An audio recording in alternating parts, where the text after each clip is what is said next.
Hello and welcome to my craft desk. This is my first attempt at recording myself doing some crafting. I'm sat here with a sheet of Hunkydory toppers from the Florabunda set, which I'm featuring in this video and blog post.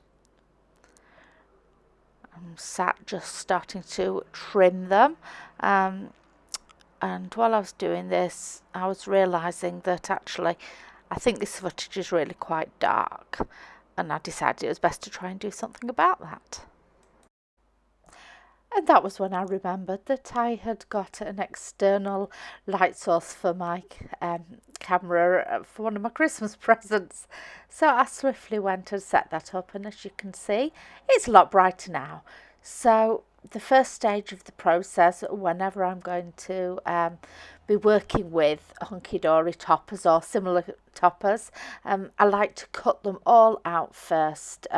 When I first started crafting, I didn't do this at all. I would just sit, look at the sheet and decide what could I put together to make a card.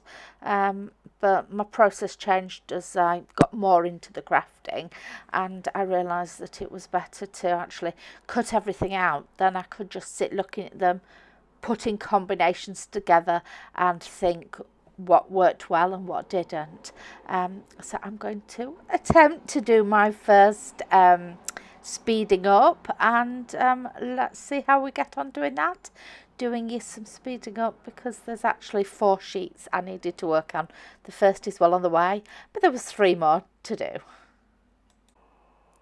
But before we do that, you might notice just now a little white cloth coming into play.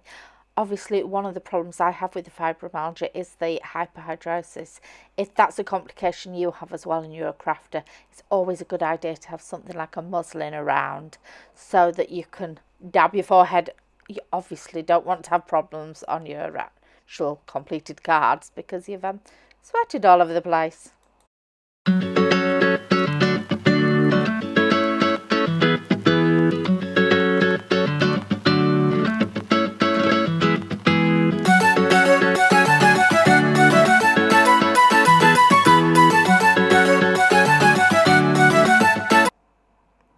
And that's the first sheet done. Put to the side, reach over, grab the next, and here we go again. Once I've tidied everything all up into a little pile, because that's how I like to work. I thought I'd just slow it down again at this point to point out that I've changed scissors. I was using the Dreamy's curved decoupage scissors, and now I've swapped to some flat ones. Throughout the process I swap and change between curved, flat, and you might actually notice me later on swapping and using a craft knife instead. Sometimes I'll just pop them all off, especially the bits you see on the side, the bunting flags. They don't have any metallic mirror mat parts, so it's much easier and cleaner to deal with any little tags left on for them, so I just pop them out. So you will notice me swapping between all these methods, whichever's easiest for that given moment.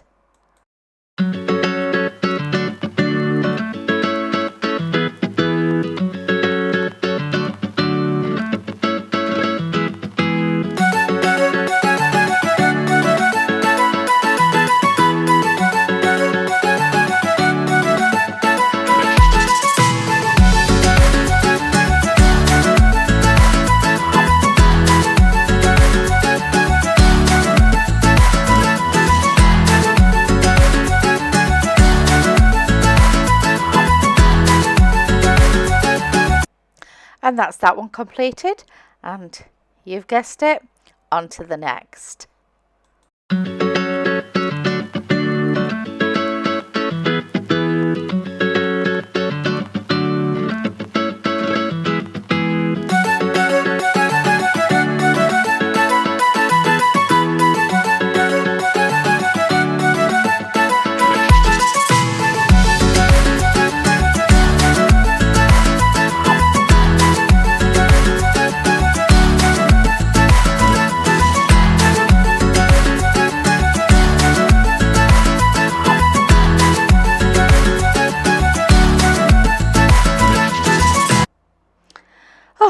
took a while, and as you can see at this point I'm giving my hands a bit of a massage and a shake off because it's starting to hurt. I was thinking about it, do I do this one? But there's just one final one, so I figured I'd press on, get that one done, and then I could take a break.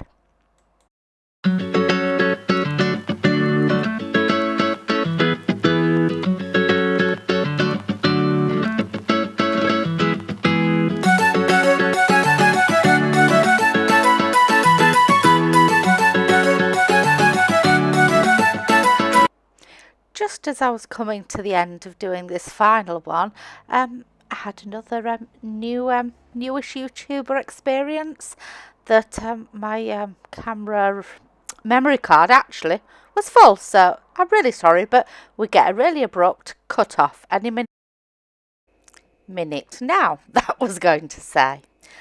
Okay, so I've got them all cut out. I've just got piles. So now it's just a case of thinking about what's going to work. I noticed as I was taking them out a couple of tags with just the wording I wanted, because this is going to be a thank you card that I've had requested. So they're the tags I want to use with the sentiments. So now it's about looking at the images, bringing things in. As you've noticed, I begin the process with one of the paper ribbon strips, and I'm just literally going to spend a little bit of time playing around deciding which I want to use.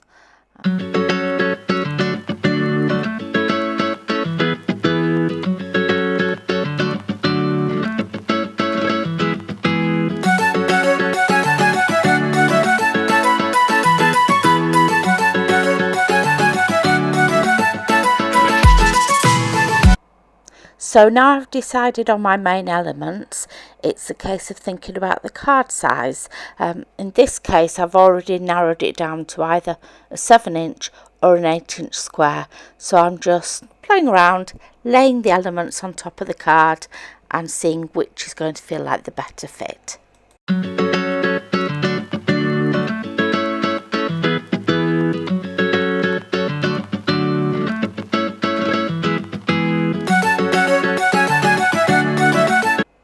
So now it's time to think about the background papers. So I'm bringing them in, trying different ones behind the featured images to see which I think are going to work best for this card.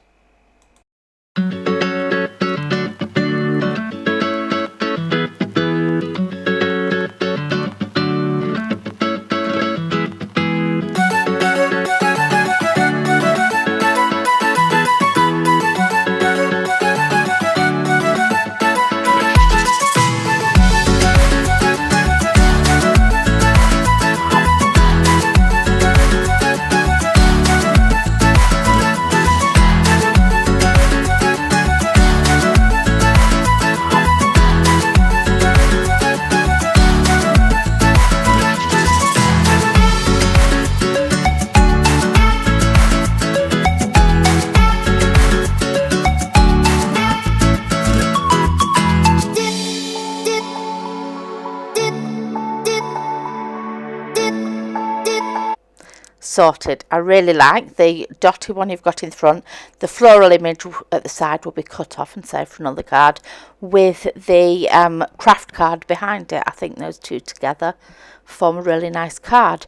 So now it's a case of taking my measurements, working out how big I need the dotty card to be and the craft card behind it to sit right on the card, so that I can then cut them down on a paper trimmer to size. This process depends. Often if I'm using mirror card as just one border, I keep that quite fine. It can maybe just be 1/2 centimetre or even less sometimes. If I've got two contrasting cardstocks, I want a bit more of the second one to show, so it may be as much as 1 centimetre of the second one behind. Keep watching, you'll see me playing around, working it out and deciding what's going to look best.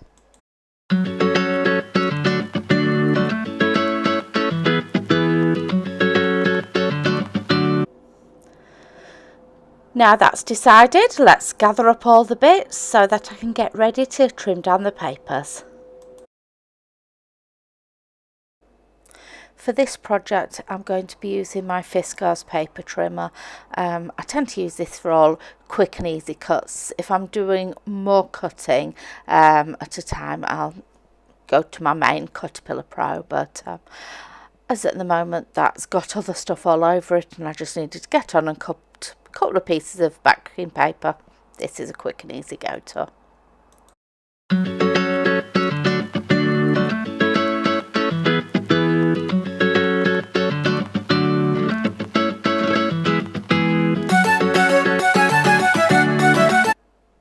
One of the advantages of this Fiskars trimmer is that it's got this extendable arm, so in the case of the craft cardstock that needed to be slightly bigger, I can just quickly extend it and cut the craft stock to the size it needs to be.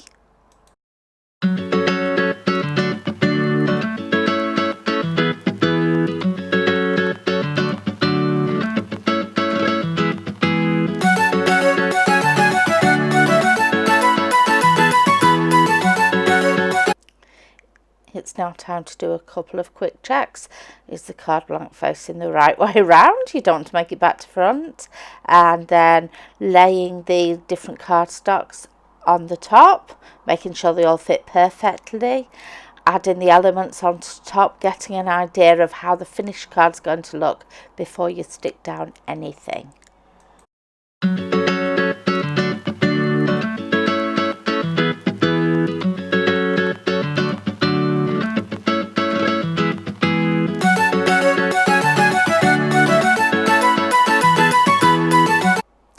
Once I've got the pre-planned elements on, I then, to be honest, just faff around with some smaller embellishments, trying things, different corners, and seeing if I can come up with anything else to enhance the card some more.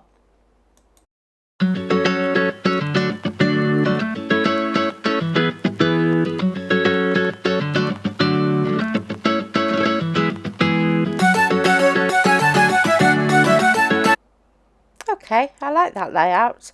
So now it's time to remove all the elements so that I can get down to the business of sticking things down. To do this, I'm going to be using various glues and other sticking products. For the first two bits, the background, I'm going to be using collal glue for that. I just find that a really good glue for this type of sticking. Sorry that we're going in and out of focus, not quite sure what happened there. But yeah, let's go on with sticking down the first two bits of cardstock.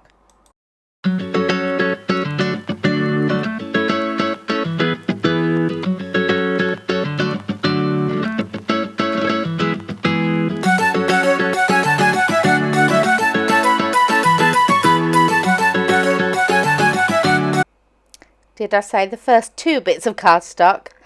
I nearly led you astray there. I used to always do this, you know, get my backing papers, stick them all on the card. In fact, I'm about to do that. I get the glue out and then suddenly, oh, think better of that.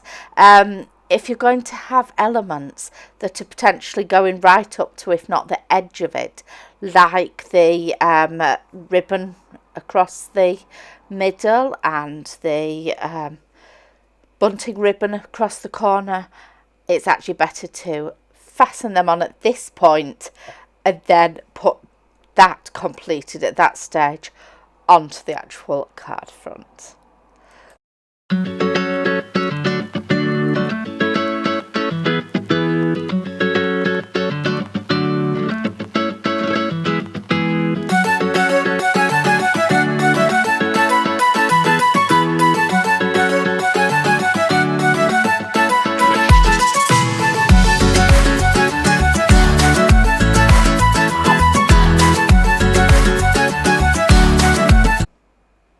Well, that took a while of fiddling with.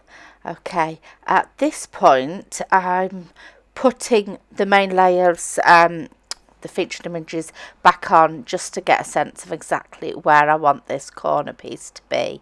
It's still not stuck down onto the background card.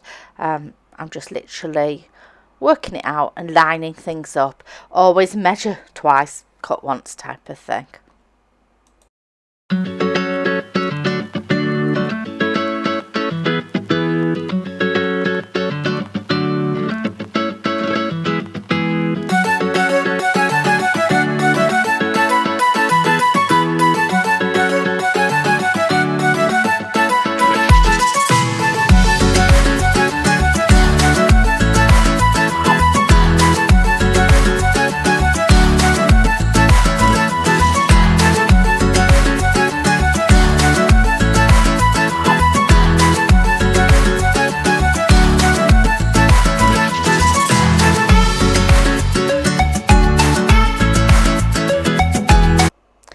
You may have noticed I was actually sticking down the little pendants on the bunting with Cosmic Shimmer acrylic glue.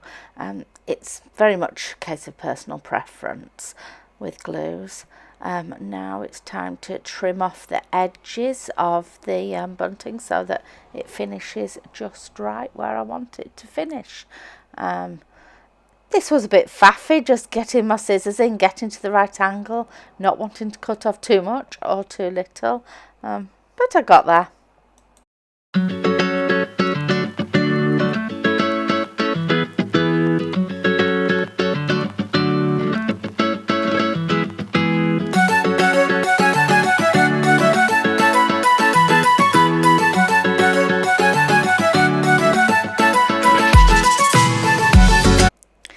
So once I got that trimmed off, I actually took a break then, and now I'm back to continue with the card.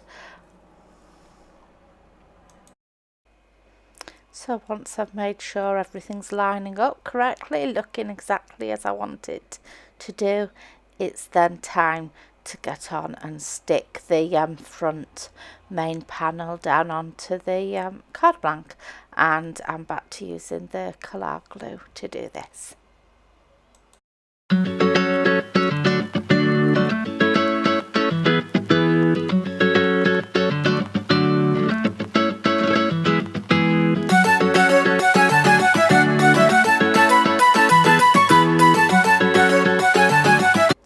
So once I'm happy with how the background looks, it's a case of laying back on the featured image again and the tags and getting a sense of how I want everything to be in terms of, for instance, height. Am I going to stick them straight down with glue, or am I going to want any bits to stand proud with say foam pads or 3D gel glue?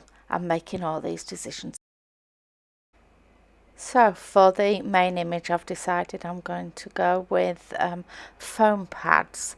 At the moment I'm actually using some really basic foam pads that I just got from the pound shop, but I must admit, in comparison to using other higher quality ones I have used, these weren't the best. I had a bit of a problem getting the backs off, but they did the job.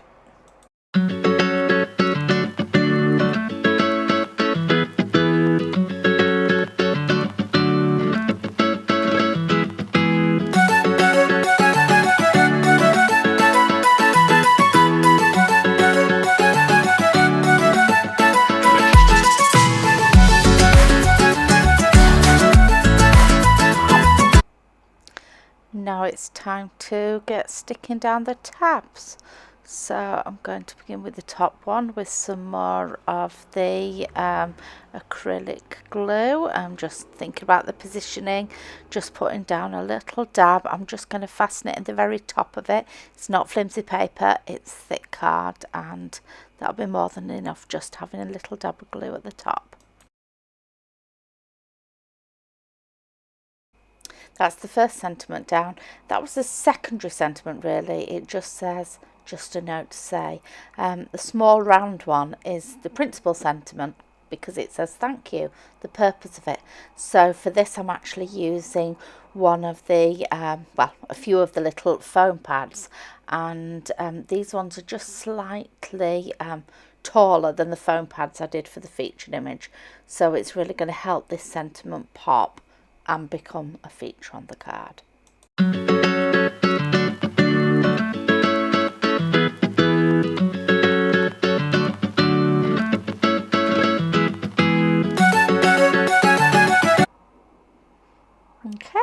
that's looking good. I'm pretty happy with that, but it needs something else. I've decided I want to put a gem at the very top of the first tag, because it looks almost like a gift tag. I feel it needs a gem just in the centre, almost looking like it's pinned down with a little pin, and the gem is the pin head. So let's have a look at my different gems and decide what might look good.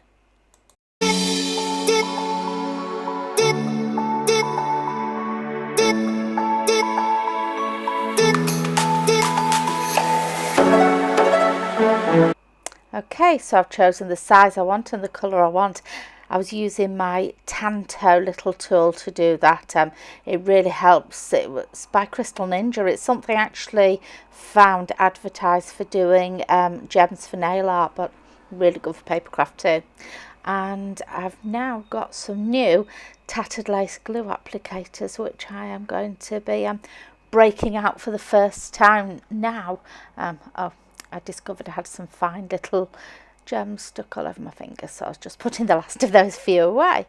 Okay, and then on with getting out the glue applicator, and new product. And little spoiler alert, I really love these. I'd been using cocktail sticks up to now, bit of a cheapskate, but they were working fine, and I just thought, I added them in when I had some flexi pay at Create and Craft, and I just thought, let's see what it's all about. What I actually did to do this, because I wanted just a fine dot, was put my glue, and I was reaching for the acrylic glue, the Cosmic Shimmer one, just put a dot of it onto a craft mat. Then I can just pick up the finest little bit with the glue applicator. And I really love these glue applicators. It's so much easier than using a cocktail stick. It just holds the glue better and controls the process. I love them.